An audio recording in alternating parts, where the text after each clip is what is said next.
Hello and a very warm welcome to Bharata First. You're watching Frank Talk with me, frankrausanpereira.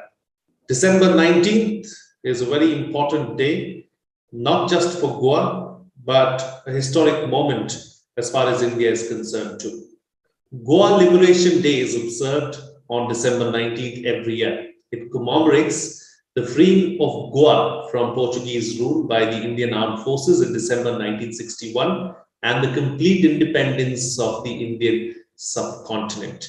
450 years of Portuguese rule came to an end on this date. While India gained independence on August 15, 1947, Goa was still moldering under Portuguese rule and finally got independence a good 14 years later. This year is special also because it's been 50 years since Goa's liberation. And to talk about it, I have a very special guest with me on the program, Savio Rodrigues, founder, Goa Chronicle. Welcome, Savio, and thank you for being here. Namaste, Frank. Thank you for having me. An important day as far as Goa is concerned. We'll talk about the significance, not just in Goa, but how it should be significant for the rest of the country as well. I'll get to that in just a bit. But before that, why is this day important? Let's talk about that, because there is so little that is spoken about this very crucial day in India's history that we have to keep reminding ourselves that something like this happened. You know, one of the most important things, Frank, that we need to understand is when we look at our history books and we look at the first revolt against a foreign power, we normally refer to it as 1857. Which is where India got, you had the Indian people revolt against the British power. But what really is the first fight or revolt against a foreign power actually happened in 1583, when the people of the villages of Kunkoni, Veli, and Asolna revolted against the Portuguese power at that point of time. But that's very little in the Indian history books. So why is it important to talk about the liberation of Goa? It is important to talk about it because it was not the Britishers that colonized Goa. It was the Portuguese that colonized Goa and unleashed untold of atrocities at that point of time on the people of Goa. Goa became a part of India post-liberation. It was always a part of India, but it was kept separate and it was a Portuguese colony. That's why the British did not interfere with it. But when India got its independence, and there were very hardcore nationalists that wanted to get Goa to be back as part of India, that's when the liberation process started. And that's when the Indian army liberated Goa from what was really a Portuguese occupation and a Portuguese colonization. And whether people want to accept this truth or not, Portugal at that point of time, in their process of colonizing Goa, did unleash very horrific atrocities on the people. Some atrocities continue to remain in the memories of the people even now. And people raise the issue, especially the Gaunkars of Goa, the original indigenous people in Goa, the people of the Hindu faith at that point of time, that actually faced tremendous atrocities and horrific forms of torture. And while that's in the past, some aspects of the memory remain. And why is it significant is because there is a considerable amount of evidence that shows that even the Catholic Church as an institution was responsible for the atrocities that happened to the people of Goa. Yet, just like as the Pope has apologized for the colonization and the atrocities and the Inquisition that happened in other parts of the world, the recent apology being with Bolivia, there's really no apology that's come in for the atrocities that happened in Goa.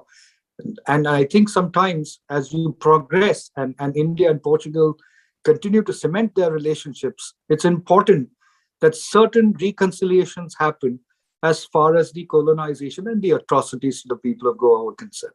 Absolutely. That's why it's important.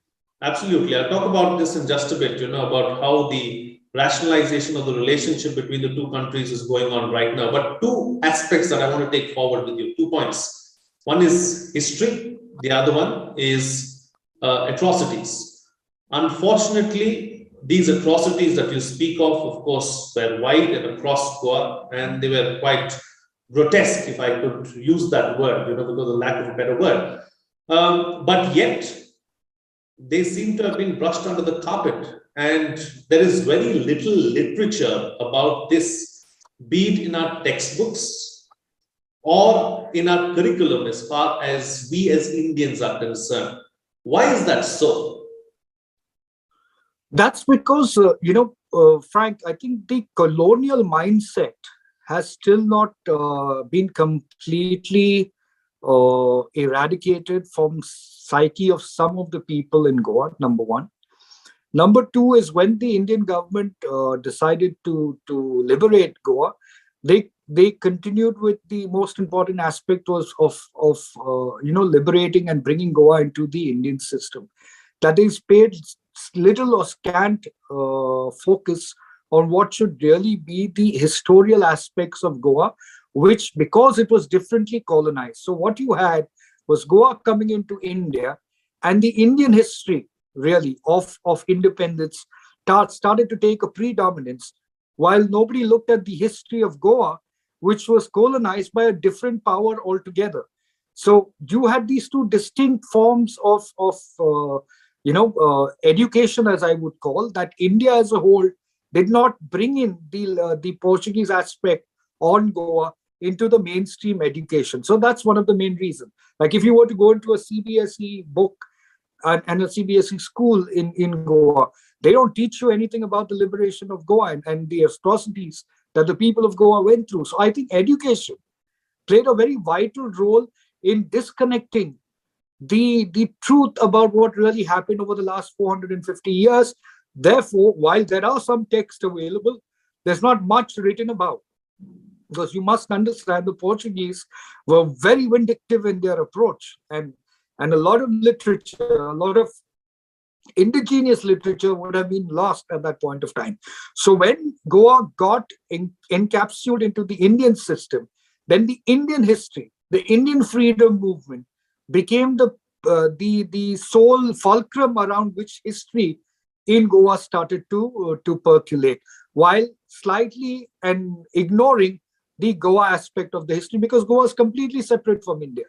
You see, people don't understand that India, the rest of India, was colonized by the Britishers, and Goa was colonized by the Portuguese. They're two different entities.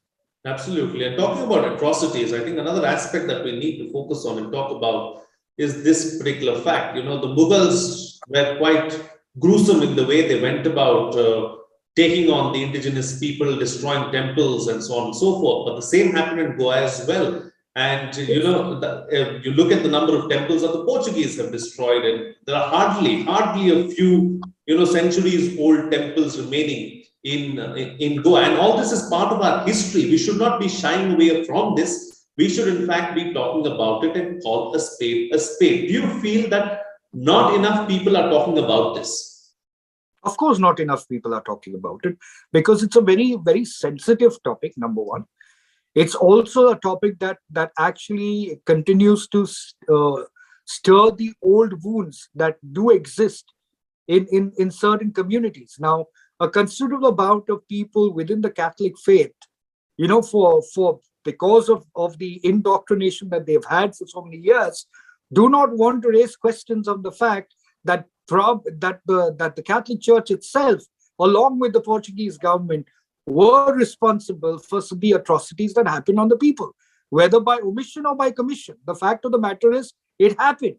So they don't want to question the Catholic Church about it.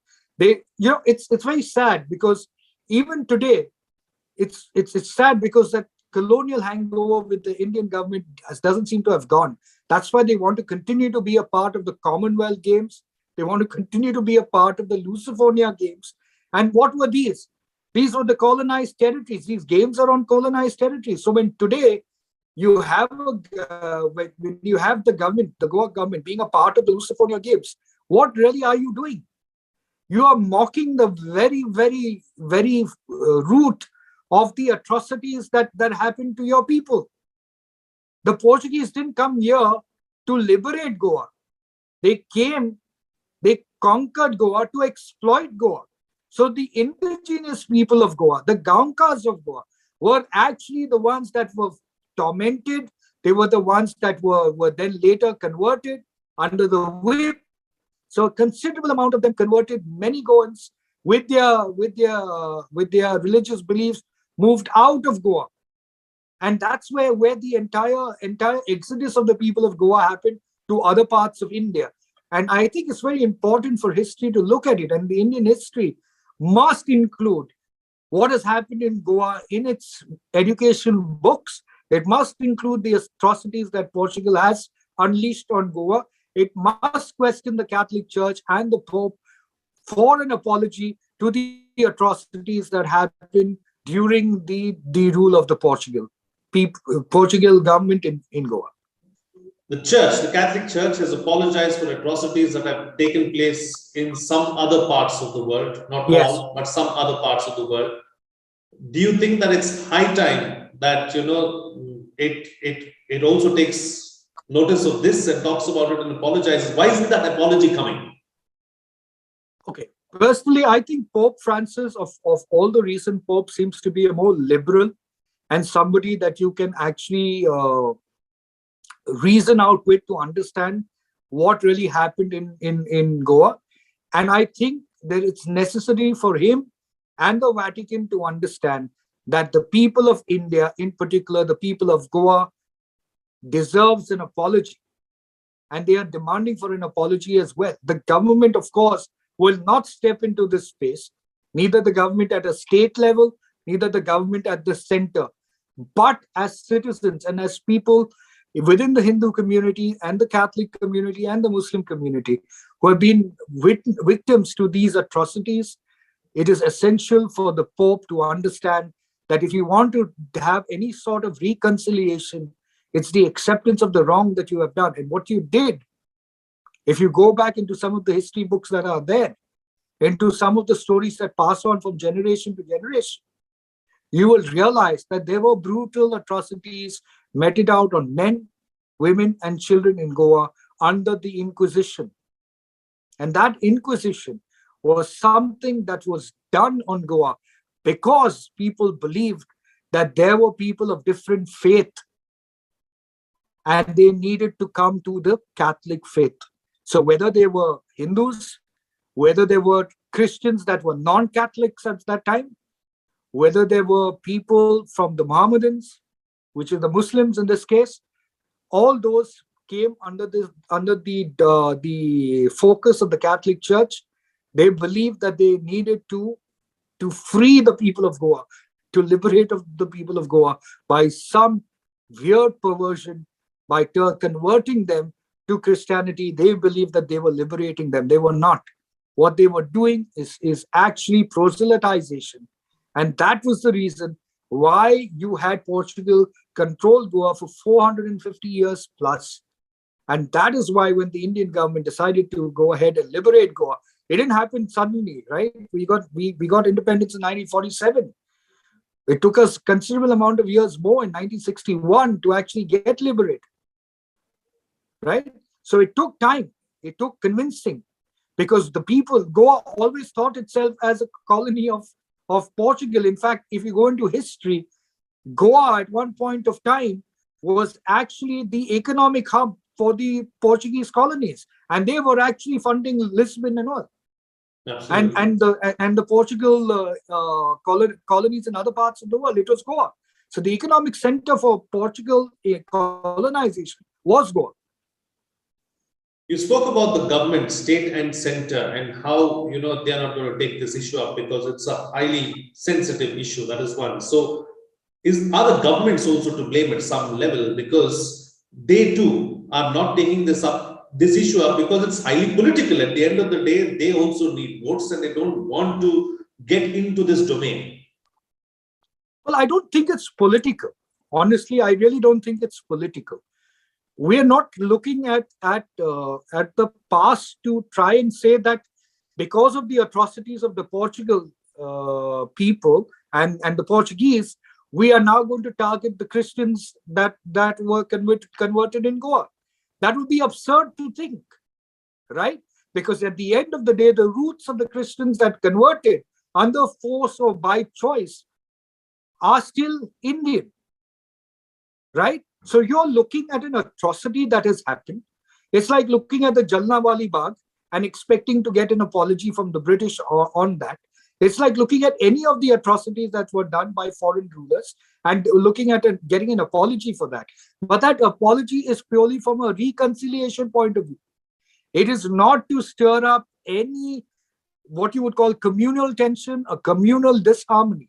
It is important because the Vatican and the Pope now, and even the predecessors, have actually shown that they can apologize for the inquisitions that were done.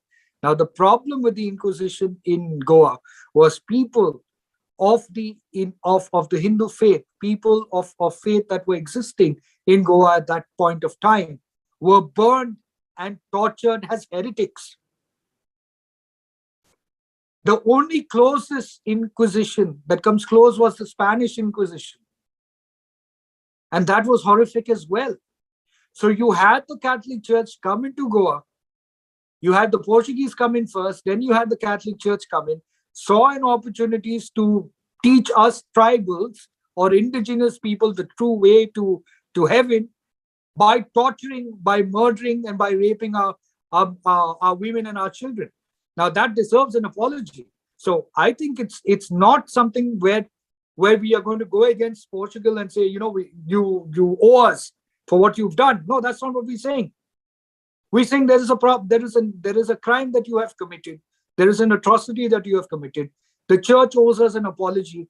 I'm a Catholic and I'm saying that the church does owe us an apology. Because I don't know what my forefathers did, under what pressure that they converted to Christianity at that point of time. I really don't know. But I'm sure there were compelling reasons for them to do that. Like 27% of the population in Goa today who are Catholics and Christians. Their forefathers would have been converted under some pretext or some force or some coercion, possible.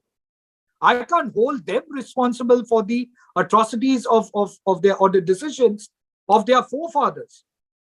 But what I can tell the world is that this happened. And therefore they need to apologize. So I think the government needs to take a very, very logical step forward and tell the Vatican, tell the Portugal government, you need to apologize to the people of Goa for the atrocities. Now, that having been said, and since we are here, I'm going to use an adage. The past comes back to haunt you, right? We've all heard that. So as far as the relationship between India and Portugal is concerned, we've made considerable strides of late and we are moving in a positive direction. But will the past come to haunt the relationship or the bilateral ties as they stand today? No. From a political point of view, absolutely not. Let me tell you why. Because India today, or rather Goa today, is a part of India, which is a far more bigger power than Portugal can ever be in the next couple of years. So I think India is more in a position of control to tell Portugal how to behave and to tell Vatican to apologize to the people of Goa for their atrocities. I think it's important for both nations to move forward from the past towards a new beginning and a new future towards reconciliation and cementing Indo-Portuguese ties for a long term. Because there is a potential now with India being in the position that they are. You see, errors or atrocities of the past cannot be used to what you would call brand a particular nation at this point of time. But what you can do is learn from the past. We can learn from what we went through. It's like saying, because the Mughals came and had atrocities to India, we must not have relationships with people in the Middle East or in the Arab nations. That's not possible in today's world. We have to be smarter. The geopolitical situations have changed. Indo-Portugal can have a strong relationship, but when you do games like Lusophobia, when you do games like Commonwealth, you are really telling the world that you still continue to have a colonized mindset. I don't think that's necessary. Such a big event, such a crucial event in India's history, but yet we know so little about it. So let's talk about this aspect as well, Savio. So How did Goa win back its freedom? What were the circumstances? Well, like I said, way back in 1583 was when the first revolt happened, and it happened between the three villages, Kunkoli, Veli, and Asolna. I coincidentally come from Veli. Shefali Vedya, another very prominent nationalist, comes from Kunkole.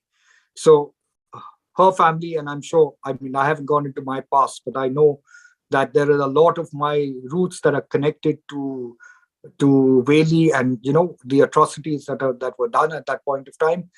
And I believe that history teaches us when we got liberated. We got liberated there because the indigenous people, the Gaunkas as you call them, and the Indian government and the people in Maharashtra, which was the closest area that was there, the freedom fighters like Loya that had come down to Goa, they all decided that it was important to get Goa to be back to be a part of India. Then you had Dr. Jack Sequeira that came in with the opinion poll that made Goa an individual entity and not merged with Maharashtra. So we retained the identity. The whole idea was to take Goa and bring it into India, and then probably bring Goa into Maharashtra and make it as a whole part. That's how Bombay was, right? At one point of time, where it was a separate entity, and it was under the Portugal rule, and it was gifted away later.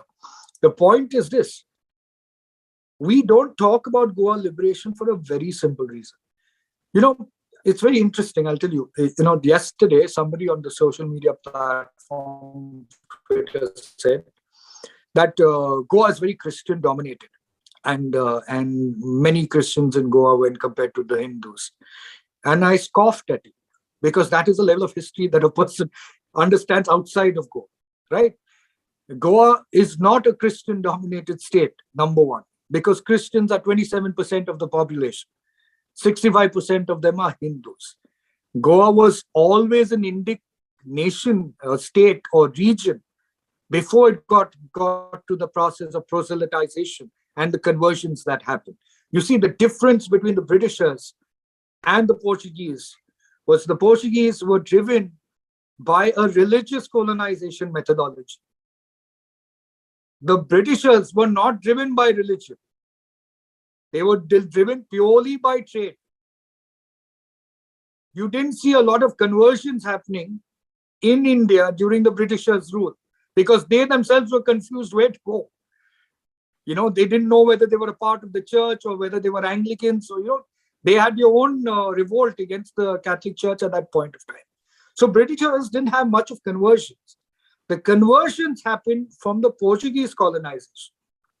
That is why you have a considerable amount of population in Mumbai or Bombay at that time that had a lot of Christian population or converted population that was there. Like even in places like Vasai and places like beyond Vasai, those areas. And then you had Goa, of course, and then you had Daman and Diu as well. So you had these people that were Portuguese. Portuguese were driven by trade, but they also had a huge influence of the Catholic Church, and that's why proselytization became one of their cornerstones of their colonization processes. Absolutely. Let's talk about some of the unsung heroes, really, as far as Goa's liberation are concerned. Anyone that you'd like to talk about, any aspect that you'd like to let us know about? One of the earlier soldiers, I wouldn't say soldiers as such, but it was Shahid Karnal, if I'm not mistaken. I'm not getting the name correct.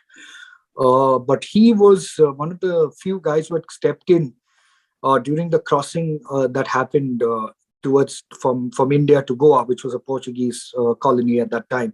And he was shot. He was a Punjabi, and he was like, you had the Goan heroes that were there, and then you had the Indian heroes that were there, that came from India.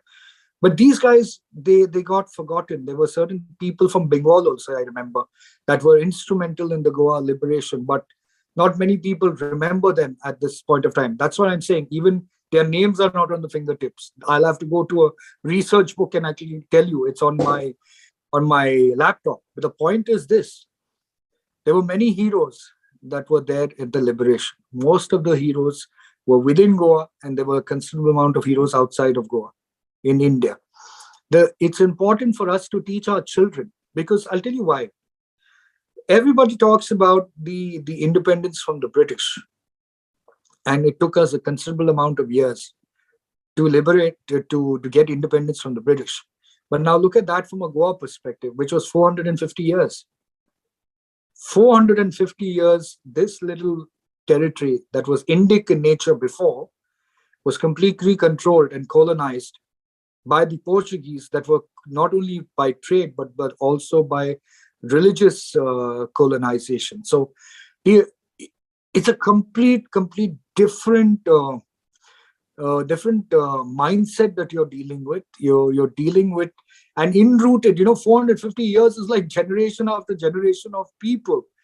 So they have been grown up to believe that they were a part of the Portuguese sentiment, and therefore, they don't connect themselves with India. You will still find these people even now. If you were born, if anybody if your father is born before 1961, like my father was born before 1961 in Goa, I can take a Portuguese passport, because we do have that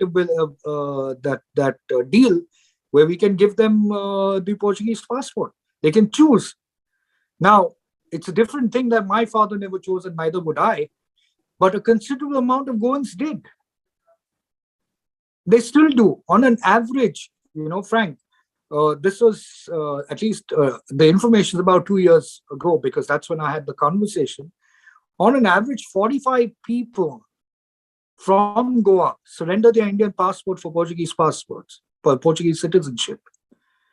45 people, and then mostly from the Christian community. Is this per month, per year? What is it? 45 people? Per month. Per month. Per month. Wow, that's a considerable number. That's over 500 every, and Goa is a small state. Yeah. Absolutely. Minimum 45 a month.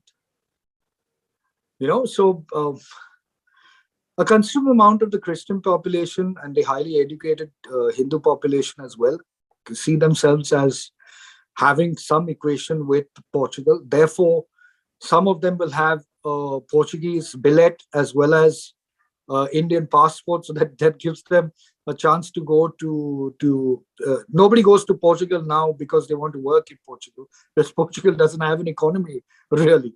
So they go to Portugal because they can use the other European nation by being a part of the Portuguese citizenship. So a lot of people do that. They get an advantage. But in hindsight, you have to look at it from an India perspective. Goa is a part of India.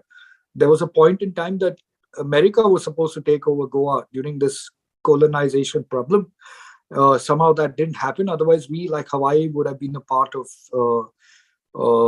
America. But thank God that didn't happen. It came back to India.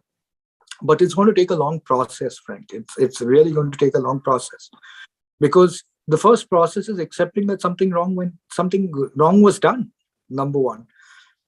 And 450 years of indoctrination where people still speak the Portuguese language in Goa.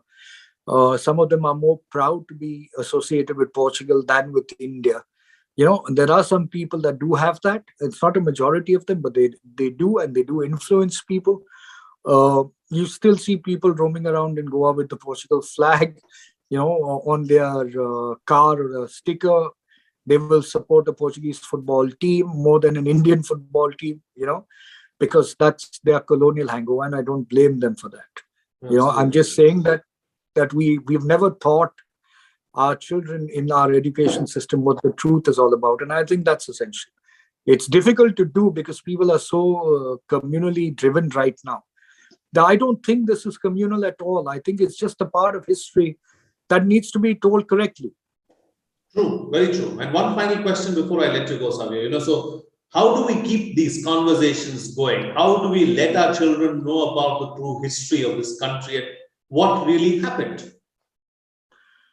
Well, you can actually start by conversations like what you and I are having. And we've been talking about it. So there are two focuses really where I think people are going wrong. One is the focus is this constant thing that the Inquisition happened, people were tortured, the Hindus were targeted. That's one truth. The other truth was it was not only about the Hindus being targeted. It was also about about Goa being colonized and people who were not necessarily driven by Hindu beliefs, but could have been Jews who were there in Goa at that time, could have been the Mohammedans that were there in Goa at that time, could have been the Gnostic Christians that were there, because there was a group of Gnostic Christians that came into Goa. Nobody talks about that. So a lot of people were made to be proselytized because the Catholic Church at that point of time, in its Inquisition, felt that they needed to bring people to what they saw as the way to God. So an Indic religious ritual or an Indic religious belief was considered to be heresy. That was what the Inquisition was all about. So you cannot not tell your children the past, because your past is going to decide your conditioning of the mind in the present, and will allow you to plan for your future. Now, today, why is there's this immense stirring up of anti-Christian, I wouldn't say hate, but anger in Goa because of the Inquisition, right? Now you can continue to close the lid on it and say, it's the past, let's forget it and move on. But the wounds remain. The wounds continue to remain, and until you reconcile the truth, nothing's going to change. The Pope apologizing is a step to reconciliation. That's it. So I think we need to talk about it. We need to inform in a more matured manner. I don't expect, and I'm not looking at those who are fighting for accepting the truth of the Goa Inquisition to come out and take a bat and go and beat all the Christians up, saying that, hey, listen, you are converted, you're Portuguese, you did atrocities. I don't think I was responsible for any of the atrocities that happened to anybody, or for that matter, you. Would you have been responsible? No. Just because you're a Christian doesn't make you responsible for that. We are Indians. What decisions or choices people made to become Portuguese or join Portugal were their choices. What we need to see is how do we maintain harmony today in Goa and in India. And that's why education is important. Absolutely. I think that's a wonderful note to end this conversation on, because harmony is important. And if you look at nature as well, nature teaches us to be harmonious with everything around us. And it is that harmony that we need to take forward. Savio, a pleasure having you on the program. Thank you so much for joining me on the program, putting things into perspective for us. Thank you. God bless. Thank you. God bless you. God bless. Bye. Well, that's it on this edition of Frank Talk. It was really a pleasure to talk to Savio Rodrigues about this particular aspect of Goa's liberation and why it is important and an integral part of India's history, and why each one of us should know about it. Well, with that, it's a wrap on this edition of Frank Talk. But let me remind you to like the video, subscribe, and hit the bell icon as well, and do share the content so that more people get to know about us. That's it from me. See you again next time.